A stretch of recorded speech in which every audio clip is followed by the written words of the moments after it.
আমি ক্যান্ডিডেট হওয়ার জন্য যে ভেতরে যে ফর্ম ফিল আপগুলো করলাম এতক্ষণ 28 তেলিয়ামুড়া থেকে প্রতিদ্বন্দ্বিতা করছি। আপনি হ্যাঁ, আজ কি প্রার্থী তালিকা চূড়ান্ত প্রার্থী তালিকা বেরিয়ে আসবে? এখনো প্রার্থী তালিকা চূড়ান্ত হয়নি, কালকে হয়তো হতে পারে। আজকে বেরিয়ে আসবেন? আজকে তো বেরোবে না প্রার্থী তালিকা, হয়তো কালকে বেরোতে পারে। এখন পর্যন্ত কতজনের নাম হয়েছে বলতে পারছি না, শুধু আমারটাই আমি বললাম, বাকি ডেটটা তো আমি বলতে পারছি না কতজনের হয়েছে। আচ্ছা, দেখা গেল কিছুক্ষণ আগে আশিস দাস হ্যাঁ উনি কি কোনো জায়গা থেকে প্রতিযোগিতা করছে? হ্যাঁ হ্যাঁ করছে কোনখান থেকে কোথা থেকে করছে তো সেটা বলতে পারছি না, ফর্মটা ফিল আপ হলেই বলতে পারবো, বলতে পারছি না। উনি এবার তীব্রমাথা থেকে প্রতিযোগিতা করবে?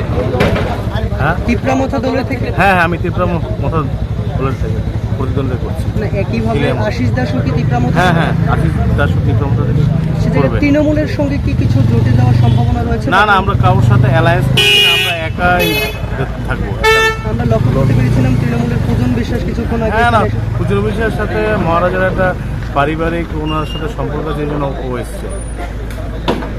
আমি তো আমার তো ততটুকু আমার জানি। এখন টোটাল কতটা আসনে আপনারা লড়বেন সেটা তো আমি বলতে পারছি না, ওটা মহারাজা বলতে পারবে এক্স্যাক্টলি কত আসনে লড়বে। আপনি কোন জায়গা থেকে লড়েন? এলে আমরা 28 থেকে আমরা থাকবো। পরিচয়টা? নামটা আপনার? অভিজিৎ সরকার।